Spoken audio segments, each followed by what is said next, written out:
Kama uko salama bin salmini, hii ni BCB nyingine tena special, ikiwa ni Karume Day.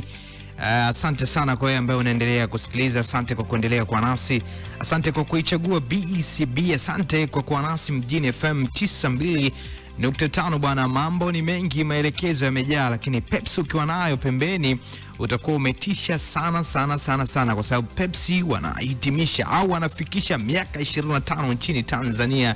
Ni umri wa mtu of course, na ni umri wa kijana ambaye ameshaoa, amepambana na maisha, na pengine sasa hivi ashajipata na mambo yote yako sawa sawa. Sasa kwa sababu ya sherehe hiyo, kwa sababu tunasherehekea na wewe, usisahau Pepsi Tanzania wana kila kitu kizuri kutoka kwako, lakini pia wana ladha nzuri kabisa ambayo ukiitumia leo, kesho, hata kesho kutwa utaenjoy wakati wote.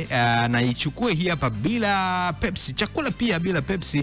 Kama utakuwa hujakamilisha mlo wako hivi, miaka 25 ni miaka mingi sana, ni miaka ya kuleta vitu vipya, ni miaka ya kuleta ubunifu, ni miaka ya kutusogeza karibu na furaha, ni miaka ya kuleta karibu na familia, lakini miaka ambayo kiuhalisia watu wengi wametengeneza ushikaji, na miaka hiyo 25 ya Pepsi imewapa burudani na furaha, lakini pia kiburudisho cha maana kabisa ukiwa na chakula chako. Sasa ikamate Pepsi popote pale ulipo, na kwa sababu hapa ndani tayari yupo hapa Mbaba VC, atatuambia kidogo juu ya Pepsi, yeye ameitumiaje kwenye holiday hii, na anajua kabisa pale nyumba salama tulikunywa sana Pepsi Mbaba. Uzuri umeielezea kwa 100%. Mimi ninachoweza tu kusisitiza jamani, ndio ukitaka kuwa strong na kuwa na ujanja mwingi, kunywa Pepsi, naweza nikasema hivyo. Itumie Pepsi wakati wote, au sio bana? Naam. Yes, hii ni BCB bana. Uko vizuri? Niko standard. Sasa mkono vipi tena rafiki yangu? Mkono yalinikuta siku ya Pasaka. Of course nilianguka, nilikuwa natoka Mabibo. Ndio.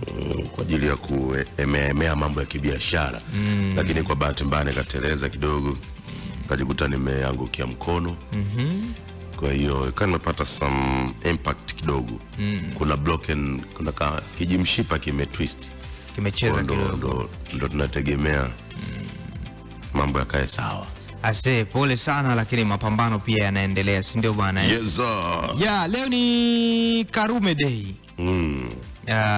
Unajua watu wengi wanasherekea hizi sikukuu, au watu wengi wanafuatilia